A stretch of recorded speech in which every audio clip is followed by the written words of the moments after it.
Thank you for tuning in to the Island Treasures podcast.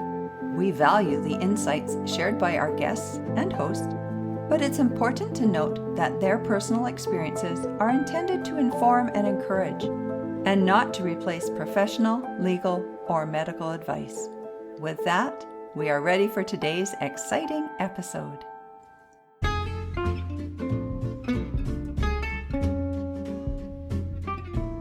Welcome to Island Treasures, a place for caregivers to hear encouragement from other caregivers who, by sharing their experiences, offer helpful information and resources for your caregiving journey. This podcast is brought to you by Alongside Caregiver Consulting, and I'm your host and caregiver consultant, Alison Van Schie from beautiful Vancouver Island in British Columbia, Canada. My guest today combines her analytical and problem-solving skills as a producer with her lived experience as a caregiver. From a very young age, she learned the importance of taking caregiving seriously, caring first for her grandfather and grandmother in different capacities at different times in her life. Later on, for 7 or 8 years, she was the primary caregiver for her mom who had dementia. During these caregiving experiences, she faced many harsh realities that led her to creating innovative ideas, strategies, and finding resources which she shares so that other caregivers can be set up for success and don't have to go through some of the difficult challenges that she experienced. I'm sure you're ready to hear more, so join me now as I welcome Katrina Prescott. Welcome, Katrina. It's so wonderful to have you on the Island Treasures podcast today. Thanks so much for having me. I feel so grateful to be here and to be connected with you, Alison. And wasn't it fun the way that we were introduced to each other? It was. It's a very small world, and Chris was very wise for making the connection. Yeah, so Chris McClellan of the Whole Care Network made the introduction. He says, "You two are neighbors. You have to meet." We do. I wish we were closer neighbors. Yeah. It's been great getting to know you. Yeah, you as well. And just full disclosure, I was a little intimidated by how he promoted you as a producer. And now here I learned that you are also a caregiver. So, Katrina, would you like to share your caregiving story? Well, I am a caregiver who's currently caregiving less, but I am actually still a caregiver. I was a caregiver to my mom most recently. She was 71 when she passed last year, and I was her full-time caregiver for about 7 or 8 years. And before that, to my grandmother. My mom was my grandmother's primary caregiver for about 25 years. And my grandma passed in 2013. She was 98. Wow. That was kind of the thing. She had things going on, but it was, she really lived a long time. And mom was different. Mom was a person living with dementia, and that came on pretty early for her. No one knew. I don't know if she knew for a long time. And before that, I was very young. I was a caregiver to my grandfather. My grandparents lived very close to my mom and I. And my grandfather went blind when I was maybe five or six. And I started caring for him. I obviously didn't do all the things because I was young, but I was part of the team with mom and grandma, and we cared for him. And it was something that I took a lot of pride in. But I didn't realize I was a caregiver at that age, but I loved him, and I was grateful to be able to care for him. Hopefully inspire him a little bit. I know that losing his vision was very, very hard, very upsetting for him. What a great introduction to caregiving, not knowing that you were a caregiver at such a young age, but you came alongside your grandfather and you, I'm guessing, were his eyes for him. Yeah, I was basically just going to say that. I was definitely a set of eyes for him. And I sometimes now think about that I wonder what that was like for him. He must have been in his 70s. Then he suddenly had the eyes of a 7-year-old or whatever guiding him. Yeah. Seeing things with such curiosity and enthusiasm. Yeah, no, just thinking back on that, it probably was kind of hilarious in some ways. And it was something I actually took very seriously. Um caring for him and my grandmother and even my mom in ways. I always wanted to make sure they were okay. And I guess that did start with me at a very young age. Yeah, it was instilled in you. And with your mom being the primary caregiver for your grandma and then experiencing dementia herself, did the dementia start while she was caregiving? Or you said it was pretty gradual and you didn't realize that she had dementia? Yeah, I was living in New York, so I wasn't in Vancouver with them all the time. My guess is that it did start when mom was caregiving for grandma. Um, because grandma would say things like, "There's something wrong with your mom," Oh. which I found offensive because they had a slightly fraught relationship. So you don't take things at serious. It's well, maybe you're triggering her, things like that. Uh, but looking back, I mean, mom probably had some mental health issues and she was overweight for a long time and she did lose quite a lot of weight, like over 100 pounds. Wow. Like she lost so much weight and it seemed like she was getting healthier. So I was kind of surprised when this progressed. And it really did progress or fully take effect, maybe, after my grandma passed in 2013. Looking back, now I see that that loss must have been really hard for my mom. And my mom and I also, had our relationship challenges. So I probably didn't view it the same way I do now looking back at the time, but she was really upset when her mom died, when grandma died. Mm-hmm. She would say, all of my family's gone. And it was true. Her sister had passed and both of her parents. And even though I'm her child, it's different. Like I see that, I see that now as someone, if I'm fortunate enough to live long enough, will also experience that, to not have those people that witnessed you growing up and were there for you. That was very hard on her. But I definitely didn't realize how hard it was at the time. Sometimes it really is helpful to be able to step back from the caregiving and have the moment to reflect. And you were not realizing things when you were full on in it with your mom and also with your mom from New York. You were able to look back now that your mom has passed and your grandma's passed, and you have more insights that you weren't able to see when you were in the moment.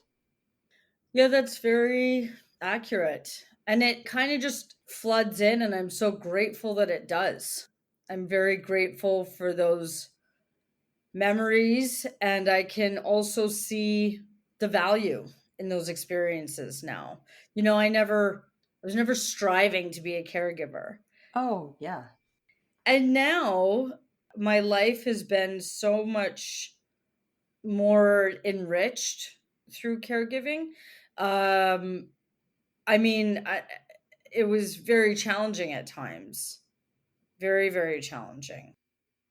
And I wouldn't want a lot of those brutal challenges that I have. I wouldn't want that I did experience, especially through the medical system and those types of challenges. I wouldn't want anyone else to have to go through those types of challenges. So let's talk about those. And that probably leads into what you're doing now. So let's talk about those challenges that you faced initially. Oh, yeah. Well, I mean, grandma was one thing, and mom was mainly involved with that. And I was in and out, I was fluttering in and out from New York, and I'd come for a month at a time, but I wasn't really involving myself that much. And sometimes I would come in and assert myself in that, and it was also invasive and maybe not right, like maybe it undermined my mom a little bit. So I wasn't super involved with grandma, but at that time I did hear all the time from her that there were a lot of challenges dealing with the system, but I didn't specifically know what they were. And because my grandmother, um mostly her ailments were from aging, just, I mean, 98, that's Yeah. quite something. So, she had problems. I think she had like a really slow growing stomach cancer, and her spine was deteriorated. Like they were significant, but her memory was intact. The kind of care that she needed was very different and in many ways more available through the system, and more manageable. And I would maybe even say that it was better before when my grandma first started receiving those supports. So basically, long story short, when I began caring for mom, weird things started happening. And finally, we got a diagnosis, which was the most humiliating, degrading, unfortunate experience that I've ever witnessed in well, is that true now after the whole medical system? Let me put it this way, it's a very terrible way to interact with people, the way that they do the diagnosis. Can you kind of explain what happened when she received that diagnosis? Well, they basically, they put mom in a room with a student and they gave her a test. I mean, people living with dementia don't like questions on a good day. Yeah. No one likes a test. I don't. Yeah. And it just put so much pressure and anxiety on the person receiving the test. It just, no one's set up for success in that situation. And it doesn't really paint a clear picture. There could be a easy way of doing that version of a test through a conversation that is not demeaning. And yeah, it was really terrible. There was no friendliness. It was very cold, and this was done by one of the best, Jerry Sykes. It was shocking, and she was quite rude. And it just got worse from there. And I'm Mm. friendly. I'm nice. I'm not. I wasn't aggressive or angry. I was curious, and So they were focused on your mom and they weren't really listening to what your concerns were. Is that what I'm getting?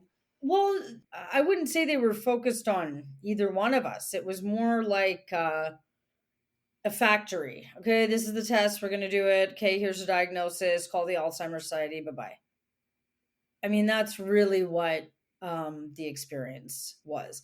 So you do call the Alzheimer's Society, and I thought they were going to like that was it. They were going to lead us through the next steps and who helps us and send help into the home and give respite and do all these things and provide all the support because that's what it sounded like. And as people who have experienced this diagnosis, they know that's not quite the case. So, depending on your socioeconomic status, this can be very challenging or not. In our case, it was quite challenging to get help, to get respite. And the first respite that I started to get was 15 minutes a day, 4 days a week or something. What's the point?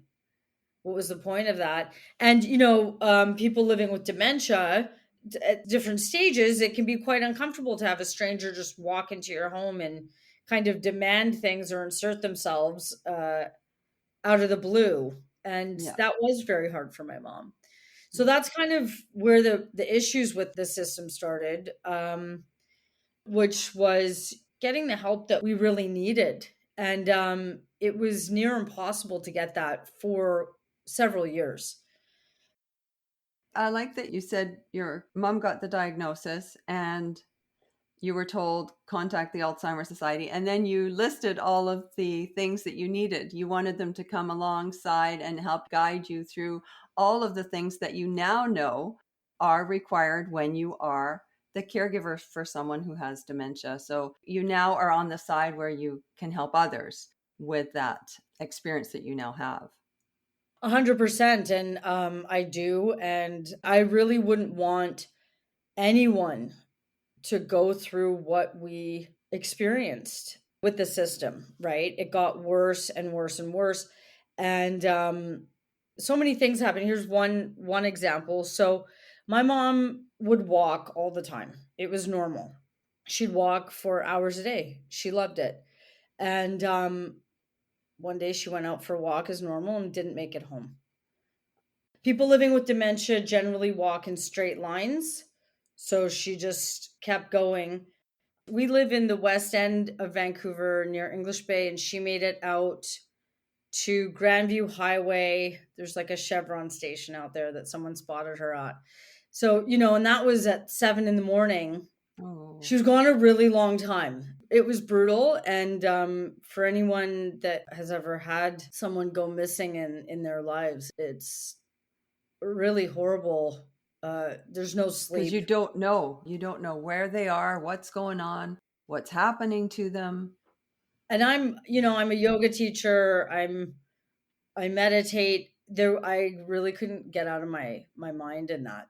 It was really, really hard. I didn't have my driver's license at the time. In fact, I was supposed to take my road test the next day, but I had friends out. We were scouring the city. It was really hard. So anyway, the cops brought her home. She walked in. She's like, "My legs hurt." Yeah, I bet, mom. So my friend was there and she stayed with mom and I slept for a few hours and I think mom probably passed out too. And then a couple weeks later it happened again. And there's no way of controlling this, right? And there's no way of predicting it either. No way of predicting it. And I can't just lock her in the house. And this time she was found an equal distance, but a different direction, and found by paramedics. It was pouring rain. They took her to the hospital, and that's really when things changed. Mm-hmm. So our case manager basically was trying to force mom into long-term care. I think mom was about 65 at the time, and that wasn't what was about to happen. Aside from that, she was kind of okay. There were other things going on, but the doctor even said, she won't live long in there because she's so active and energetic. They don't have the resources to care for someone like that. So she'll be heavily medicated. And, generally in long term care, people live for 12 to 6 to 18 months. People living with dementia, that's what the stat I was given from the hospital, 6 to 18 months. And most of that is from drugs often, or the change is so traumatic. There's lots of reasons. Anyhow, that wasn't what I wanted. And I knew I would be at the care home for 10, 12 All the hours a time. day. Yeah. And why not be in the comfort of our own homes? It Yeah. just made more sense. I didn't want to fight with the nurses, worry about it. So it just felt easier for me to do it here. However, the case manager really fought us and was really trying to force her into long-term care. I did not have a representation agreement. I would highly recommend everybody have a Rep 7 in place. And those are available in British Columbia. Yeah, and they're not hard to do. In fact, I'm doing one today for someone I'm caring Awesome. for now. Um, but I didn't have that, and they had certified mom, so it was going to be very challenging. Long story short, the ethics board of the hospital got involved on our side. The doctor ended up following us in the community, and I was allowed to bring her home very conditionally. Oh. And if she went missing one more time, that was it. So that was kind of the beginning of the end for me in terms of sleep and the beginning of major, major stress. That whole period with the system was probably the most stressed I've ever been in my entire life. It was brutal. So I brought mom home, and I had a alarm on the door. So every time the door opened, it would call my phone. So I'd know if she'd open the door. And then I had a camera in there that I didn't have on all the time, but I could use it to check in. And we basically, she wasn't really alone that much. She was pretty much attached to me from the moment she got home. And they only gave me 6 hours of home support a week. Wow. So no wonder that was the stressful time. Well, dealing with the hospital was really stressful. I didn't realize they could just take her away and do what they wanted and take control of her care. That was an eye opener for me. And I tell as many people as I can that, really get your rights in place, right? Having that rep agreement. A POA is about money, it's not Right. medical. Yeah. So it's really important for people to have these representation agreements and have everything in place, because the government felt she was unsafe, right? She was a threat to herself. That was that. They could just intervene. And that's why the ethics board of the hospital got involved and the doctor, because they knew that I would step up and do a good job. And they didn't agree with what the system was suggesting. So it was really stressful. It was really, really stressful. But yeah, I brought mom home. I set things up. I had 6 hours of break a week. I would try to sleep or shower or work, grocery, whatever. And we would basically just walk. We walked for 8 hours a day, some days. They tried to put her on different drugs, and the doctor didn't like that. So we used cannabis, which he also prescribed. And that was a game changer. That was a game changer. Yeah. So we had 6 hours of help. Okay. Getting that help was one thing, but having her accept the help was another. And my mom was young and energetic and feisty, and home support workers aren't necessarily well trained to interact with a person living with dementia, um, or necessarily want to. So it was very hard to make matches. A revolving door of home support workers really doesn't work for a person living with dementia. So there were a lot of barriers to even getting this 6 hours a week to work and to work well. You raise a valid point, because if you've only got 6 hours and five of them are spent getting your mom to say, oh, this person's okay, I can sit with this person or walk with this person, but you really don't have much time left of that respite that you've been afforded. So, yeah, valid point. I broke it up into 3 2-hour blocks. Once I would get mom settled, I'd often even just go cry, have a cry. So, I mean, and this is the reality for so many people. That's a reality that needs to be amplified, though, because we're not hearing that in discussions. It's okay, you get this many hours, you get this much help. Your loved one isn't going to accept the person that's providing the help. What do? That's eating away at the time allotted. And your reality is you need that time. You need that help. You need a break. 100%. And the person living with dementia, if they don't accept that help, is blamed. So that was a whole other stress ball. It was mom's fault. It was never the care aid. It was always, if your mom doesn't comply, we're going to take this help. So there was always a threat of the help being pulled. Or one woman who was particularly terrible, and mom I think she had a UTI or something was happening, but mom was acting out, as they say, because something was off, and the woman was going to call the police on my mom. And it was just like, why wouldn't you just call me? I'm Yeah. 2 seconds away. So it was just, the help itself was totally inadequate. There were, of course, a few workers that were superstars, but you don't get those people all the time.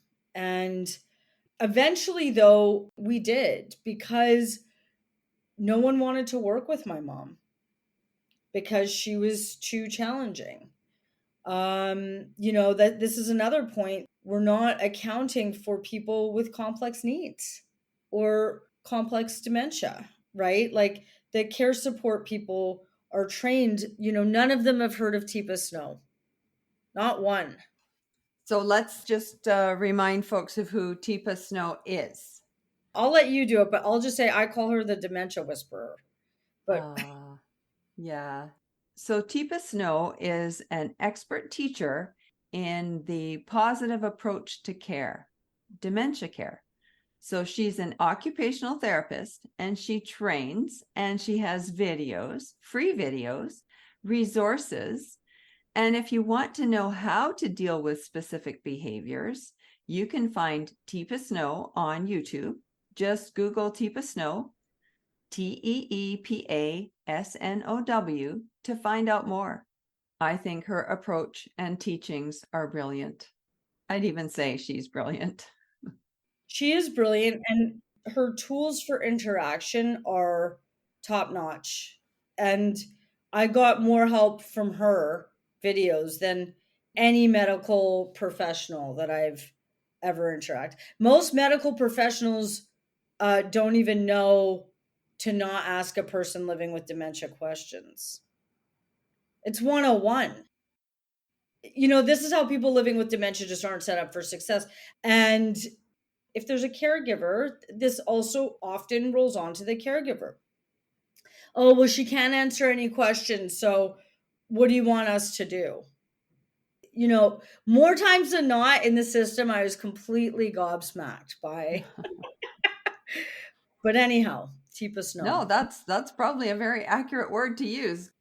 We were talking briefly about respite. Can you share about the respite through Hilarity for Charity?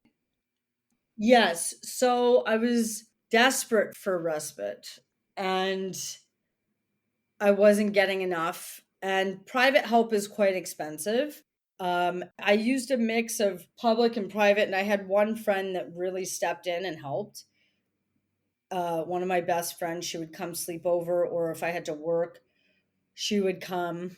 And then Hilarity for Charity was a big help. They have a granting program. You can apply for a respite grant through them. Hilarity for Charity is Seth Rogen and his wife, Lauren Miller Rogen. He's from Vancouver. I'm not sure if she is, but her mother was diagnosed, and to use the word again, they were both gobsmacked at how intense the needs were. So they started Hilarity for Charity to help other people. And they're doing a great job. And what do caregivers need? We need respite. Right. This is the number. We can't, take care of yourself first. If one more person said that to me, my intention was never to not take care of myself, because I wasn't set up for success to do that, because there was no support to do that. So, it becomes lip service. And anyhow, they they started this. So I applied. I think I got two or three grants from them. I probably got somewhere between 75 and 100 hours of respite grants for them. It really saved me a few times because I still had to work. Yeah. And my days on set, as you mentioned, I'm a producer, so we're filming, and my days on set were quite long. Sometimes they were a 12-hour day, 15-hour day. I'd be gone, leave at 4 a.m.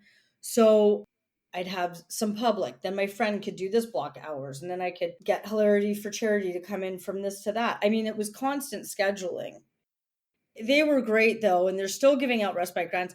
Alzheimer's Society of BC did have something similar at one time, but they don't do that now, and they haven't, I think, for some time. Is Hilarity for Charity available in Canada? Hilarity for Charity is, yes, available in Canada and the US. Yeah. Okay. Yeah. I love that you introduced me to that. They're great. I would recommend signing up for their newsletter. They do a lot of things. I get emails from them every week. I'm not sure how, maybe even a couple times a week. Anyway, yeah, they're great. Hilarity for Charity is great. Yeah, those respite grants really helped me. I'd love to see the Alzheimer's Society do something like that because, it's great if there's all these workshops and this and that, but you can't go if you Yeah, don't have because you're, respite. yeah. And, a lot of these services are just made for a certain stage. Right. Right? So as things progress, the limited resources really diminish. And this is also very true for early onset. It was very, very challenging to have mom participate or even go to adult day program.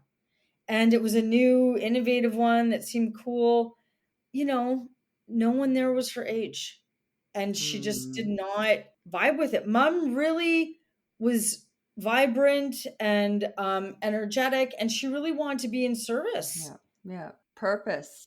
Yeah, explore her purpose with her time here. And that really wasn't available.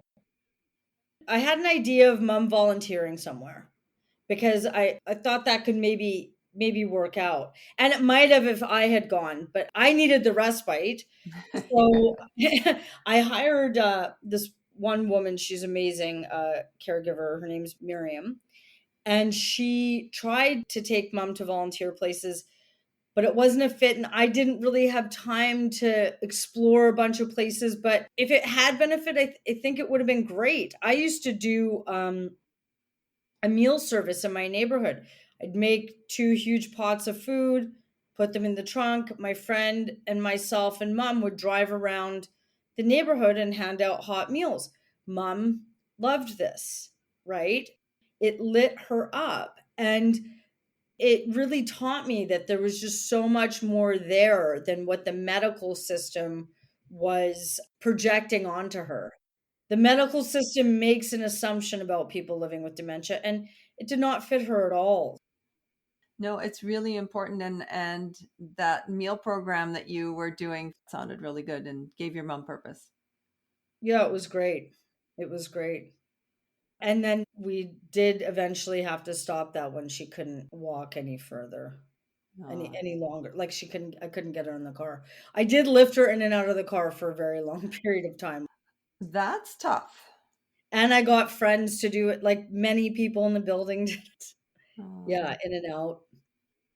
That was after a hip break. This was mm. another thing. They didn't want to give mom physio. Well, they would have given mom physio, but they wouldn't work with her schedule. It had to be their schedule. So she didn't get any physio. And looking back, if I could do that chunk all over again, I would because I just didn't see opportunities where they were. And I know that if those opportunities had been taken, I'm pretty sure that some outcomes would have been different. And, these are the things that I can now share with other people. And help other people to advocate in a way that you weren't familiar with doing at that point. Yeah, and find ways of getting resources and all these things. And it's really hard when you're exhausted and you can feel defeated. And the guilt, right? It's there's so much guilt in caregiving, and anything I can do to mitigate that for other people. I mean, the guilt that I felt after mom had a fall and her hip broke, that was really brutal. And not everyone needs to go through that, you know? No one needs to go through it. There's the dignity of risk, though, and I hear you saying you were blaming yourself. You were guilty that your mom fell, but you can't protect every step she takes. It wasn't just the fall, it was all the things, right? It was the whole experience of the fall, the medical system, the people. The anger I felt towards the medical system was so overwhelming. It really, really was. I don't know if I've ever felt that much anger in my life. I was so angry. Have you reflected on that anger? Well, in time, I mean, I did a lot of core energetics around it, which really helped process it. But you know, what's under anger? Sadness, often, right? Fear. So disappointment. I mean, there was a lot there, and it was two things at the time. It was This didn't need to happen. And then later it was the acceptance that it had. That's where hopefully people can land, because that is what's happened. We're here now. Yeah, I yeah. cannot change it. I have my feelings about it, journal, scream into pillows. And that's my favorite venting. Yeah, me too. I mean, go beat up some pillows. Seriously, and get it out of your system, because really that being stuck in us, it further dampens our energy and exhausts us. Who knows if that's making us sick or how that's affecting us? And just getting that out and not at the carry is really important. But yeah, it did eventually turn into acceptance. And that didn't happen overnight. Mm.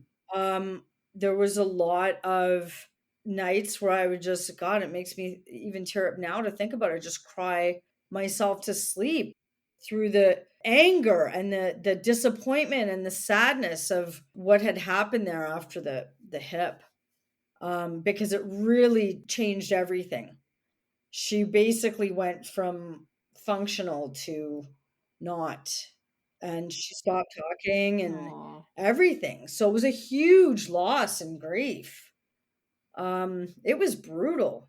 It was brutal. And now looking back, I think she was in severe pain Mm. that meds couldn't just do. I mean, she really did need really good physio and probably massage. She probably needed all these things, and it just, instead of talking, she was top of the lungs screaming 24/7. Trying to communicate, trying her Right. best. And then that was driving me crazy. Yes, it I would. couldn't fulfill my role in the ways that could have supported both of us more, because I was just gone out of my body. Like, I was just so exhausted. And yeah, it really didn't need to go like that. It really didn't. I accepted it, but I wouldn't want anyone else to go through that. And there's ways to manage that so it wouldn't. And that was a huge, God, I mean, I just feel like every 3 weeks there was something new and everything was massive. And just, I could see so much opportunity for innovation. Just a few 2-degree shifts here or there probably save the system billions of dollars. Maybe, hey? Oh, and make everybody's life so much easier. Bring joy and ease and love. And And that's what you're doing now, right? that's true. So let's talk a little bit about your projects that you're heavily working on. So I don't know what you want to share first, but therapeutic fibbing, the video series, or do you have something else that you want to share? Well, yeah, we could talk about therapeutic fibbing for sure. So therapeutic fibbing is a short episodic web series about a family navigating a diagnosis of dementia, and highlights what that's like for different members of the family. It's loosely based on my producing partner's family. My producing partner's mom is living with dementia, and it pulls in from different people's experiences. No, it's not just all based on her experiences, but different stories. And there's a lot of people that I know and that she knows, who are navigating this, and we hear a lot of stories. So these kind of get interwoven, or not even just stories, but interactions, just moments. There's a lot of moments in caregiving that are hilarious or poignant. So we weave those in. And our other partner, his mom was also living with dementia. I believe his mom was diagnosed when he was 28. So he was quite a young caregiver, and I feel like she didn't live very long. Hmm. Um, but yeah, so the three of us have been making the series, and we just released season 2, and it's doing quite well. I think we might hit 1 million views. Well, it's very engaging and it's very entertaining. I'm glad you feel that way. And I love the way you freeze it and say opportunity.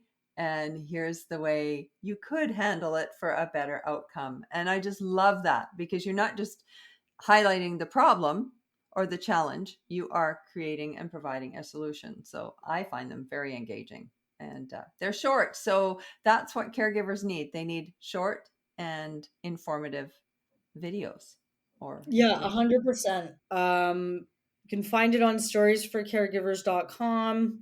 It's also therapeutic fibbing on YouTube and Facebook. And I'm glad that you're enjoying it, Allison, and that it's resonating. That our hope is to really support people, and destigmatize.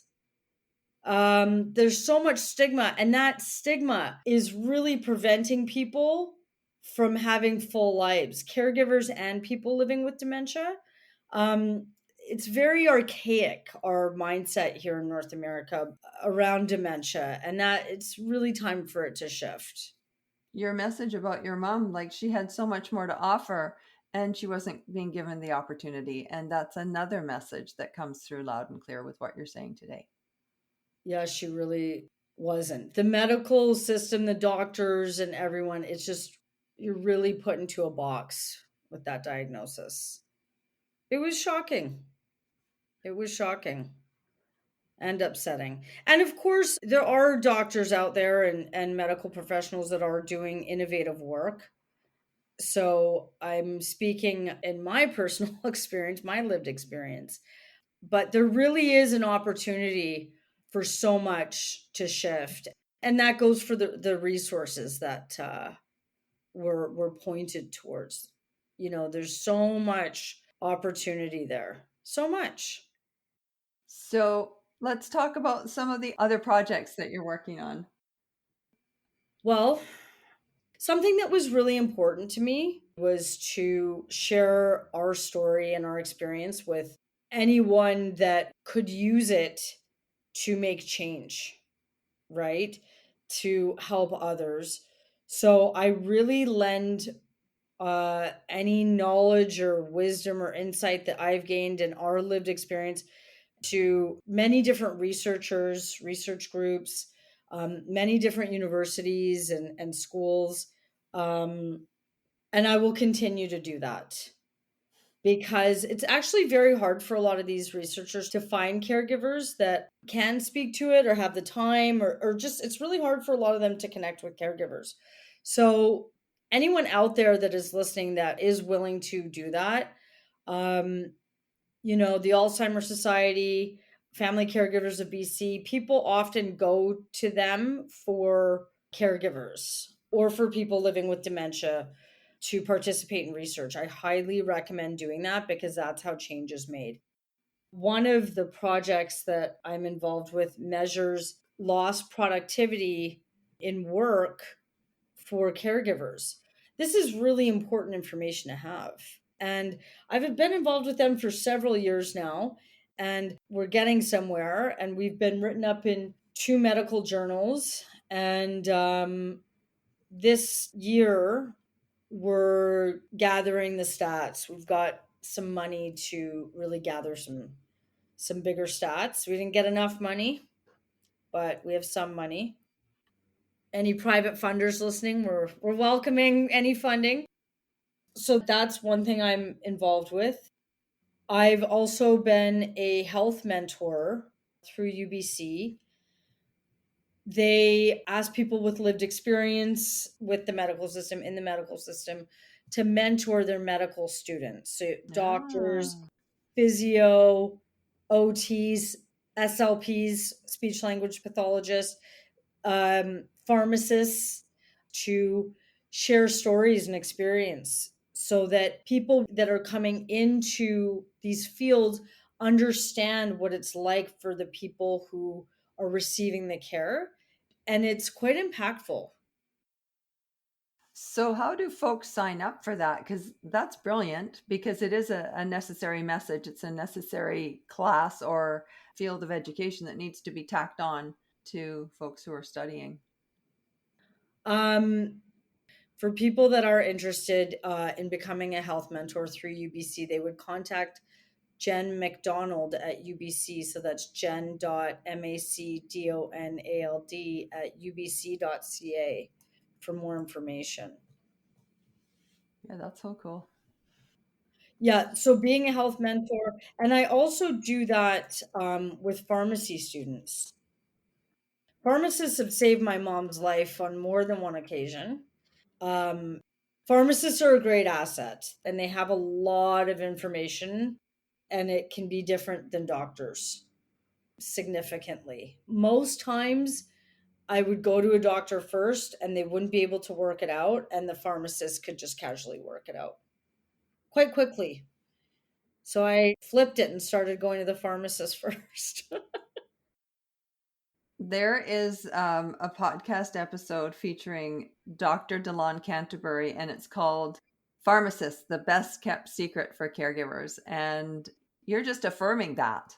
I am a thousand Yes. million% affirming that. Yeah, so I've done that, and hopefully I'll do that again this year. Love that. I'm involved with the Canadian Centre for Caregiving Excellence. The CCCE is doing really great work for caregivers. I'm a co-chair for the Caregivers Can group. I started a program before COVID called Close to Home. I live in a tower in the West End, and I was in the throes of caregiving with not enough respite, and gosh, and there's quite a few seniors in the building, and we have a building that a lot of the residents have known each other for a really long time or been here for a long time. It's kind of a special place and more community oriented. Um, and I was so tired one day. Mom and I were coming home. We probably just walked for a million hours or something, and I was like, wouldn't someone just come and sit and watch TV with someone else is in a different box in this building watching TV? Can my mom go to that box, or can someone in that box come to our box? Um, so that's kind of where it started. And then it grew into this program called Close to Home, where we did programming in the lobby. We have a big lobby, and a lot of people can't get to adult day program or even get dressed or get out of their house too easily. So doing programming in the lobby, will come down in your robe. I'll go get you if you're in a wheelchair and bring you down. So, there was sandwiches and snacks and bingo and a TED talk and this and that. So that was going very, very well. We'd have 40 people in the Wow. daytime. Yeah. So Close to Home really started going great. And then, of course, COVID. So, can I get you to explain a little bit of the mechanics of how you got Close to Home started and financing? And because that sounds like another brilliant program. Yeah. Close to Home, what is a good idea? I'm not trying to toot my own horn, but I am But tooting. toot! So I told the ED at the time of Wesson, which is the West End Seniors Network, Anthony, who's amazing. I told him this idea, and he got the funding through Wesson because Weston was really focused on accessing and connecting with isolated seniors. And he saw this as a great way to do that. And it was. So he got funding. I'm not sure exactly how much or where through. I don't know that I would have had the right to that information, but he got a woman in to run the program, and people loved it. People really, really loved it. Yeah. Okay, I'm going to spread that word because maybe we can get something like this. And maybe the listeners can connect with a senior support society somewhere and get this in their buildings and neighborhood centers. I'm happy to consult with anybody that would want to do that. I'm happy to talk to anybody because I know how to do it. Weston is still doing it, but less after COVID. But I'm hoping that it'll pick up. I think it's in 2 or 3 buildings right now. Wow, good for Yeah. you. Yeah, good for you and good for the folks that it helped. Yes. I mean, yeah, no, it's great. It's really easy to do things. It's just people often don't know how to start. No, that's it. Yeah, a- that's it. And that has been true for me as well. I've had many ideas that I haven't known how to start. And then I started this other program that is environmentally related, maybe back in 2013 or something. I was like, I'm just going to do it. I don't know what I'm doing, but I'm just going to do it. And that kind of got me out of my fear. I don't know if it was fear, but it got me out of my I don't know how to do this. It didn't matter if it succeeded or failed. It was just an idea. Um but yeah, if something is in alignment, it'll go. Well, taking that first step, and if you lean as you're taking that first step, you have to move forward. There you go. Lift up the leg and put it in front of the other one, even if So, Katrina, how can folks reach you? if people are interested in connecting with me and working with me for caregiving consulting, they can find me on my website, reach me through my website, katrinaprescott.com. And I'm not very active on social media, so I'll just leave it at that. Maybe one day I will be. That's good. And would you like to share one fun tidbit about yourself before we conclude the episode today? So a fun tidbit about myself. Well, I lived in New York for 10 years and it was intense. Um, and an experience that I'm grateful for. What's a fun tidbit about me? I don't think I have anything, Allison. Am I fun? A fun tidbit about me is that I can't think of a fun tidbit about me. There, I love that actually. That is funny. You're great.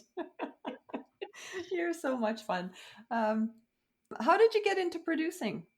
Long story short, I moved to New York and was young. I think I was 21 or something when I was over there.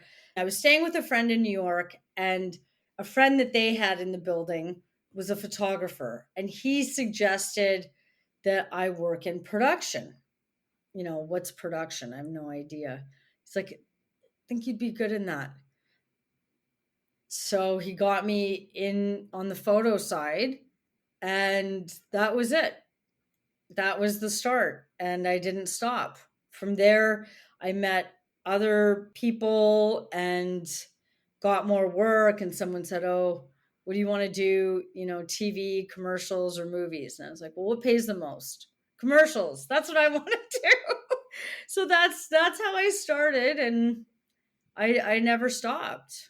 I've changed what I do. But yeah, now I have a little show, as we mentioned, therapeutic fibbing. But that is how I got into it, and I'm very grateful for that career. It's given me a lot, and I also feel like being a producer. I know that being a producer really helped me navigate caregiving because in production, there's no. There's no. Have to make it happen. So even though I was getting no's from the system, I would just figure out how to kind of ask my question in another way. There's always a third option, right? Yes, no, and the third option. So I would always keep my eye on that if I didn't get a yes. And sometimes I couldn't get a win there, but a lot of the times I did. There's always a third way. And by advocating for that third way, it also plants the seed of the people in the system that maybe never would have thought of that as an option. Right. And that, in some way, is a form of advocacy. And maybe things change from that. Oh, we did this and Yes. it worked. So, for example, we did end up getting one repeat caregiver all the time. I ended up getting from the system, I think it was 37 or 38 hours of help per week. Oh, yeah, that's better than your initial 6. Yes, it took time, but I got that. And then I broke it out. So I had 5 hours, 5 days a week, something like that, just loosely. And then maybe a couple hours on the weekend so I could work, because how else could I work? And we had one caregiver that would do all of that. It became challenging if she called in sick or went on Mhm. vacation, but we eventually did find a backup. It wasn't easy. And those weeks that she was away were more challenging, but it became a very good experience for all of us. I think it was even good for the care provider because she was able to get into a routine for her work, and it probably felt stable. And she also probably felt like she was really making a contribution. There was no way that my mom could handle the revolving door of workers. It wasn't working. So that really, really helped us. So, transferable skills. You have transferable skills from producing to producing as a caregiver. Yes. Yeah. But I do see how those skills really helped. If I hadn't been pushed the way that I had in producing, I don't know that we would have gotten those things. And these are also things that I teach people, or suggest, right? Because Yeah, to persevere. to persevere, and also keywords to use, strategies. I always said that the most exhausting part of caregiving was actually the mental work, right? The constant strategizing, the constant scheduling, the constant forward thinking. A person living with dementia, being in presence with that person is key. So it's an amazing presence practice. The other stuff around it really takes strategizing, depending on what a person's life is like too, right? Like, do I have to go to work? Does the person have to work? Or people have kids and a husband, and there's so many different things going on. So there's a lot of strategizing that can go into it. Oh, we're going here, my caree is having this test done, you know, they're going to be uncomfortable. We have to make sure they're relaxed. What meds are we giving for that? There's a lot of mental work. What time are we going to give these meds? Is the appointment going to be on time? Is it going to be an hour late and then the drugs wear off? I mean, it's thousands and thousands and And then thousands. more bathroom trips. Yeah. The Yeah. whole thing. So, there's a lot of logistics involved. And how do you get a free wheelchair? How do you get a rate reduction? How do you Yeah. get all Yeah. these Oh, things? yeah. Those are really valuable insights to share. Those are things. And then just little, so there's system tips, and then there's in the moment, right? The conscious communication, the respond instead of react. There's a lot of opportunity, but these small shifts can really be a game changer for caregivers, care partners. Thank you for sharing your tidbit. I think you've got a lot of fun things, a lot of fun tidbits. And if folks want to find out what more of your fun tidbits are, they can sign up for a caregiving consultant session with you. But Katrina, I want to thank you for joining me today. It has been awesome. And it's been such a good time to learn more about your caregiving story and what you are doing now to help caregivers not have to do what you had to do and start where you did. Well, thank you for having me and providing a space for people to share information. I know it's a lot of work. As a producer, I know you put a lot of work into this. So thank you for doing your work as well. Thanks so much. Take care. Ciao for now.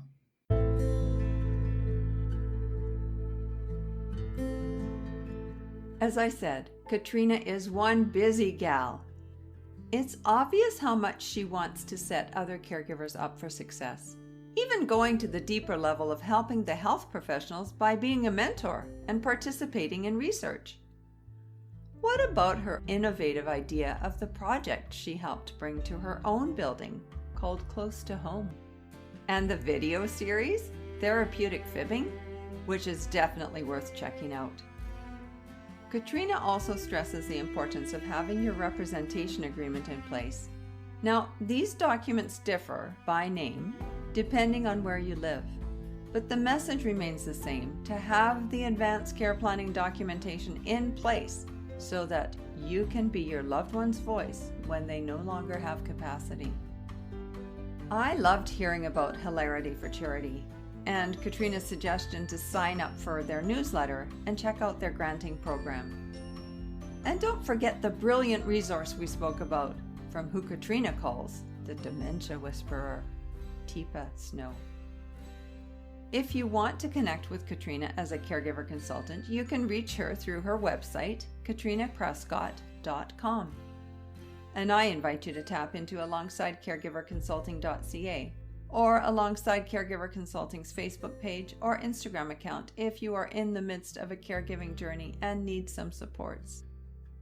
And if you'd like to share your story as a guest on the Island Treasures podcast, please contact me by email, either through my website or at alongsidecaregiverconsulting@shaw.ca. And thank you for tuning in today, and to Katrina Prescott for sharing your caregiving story and your innovative ideas. If you don't want to miss future episodes, be sure to subscribe to the Island Treasures podcasts. See you next episode.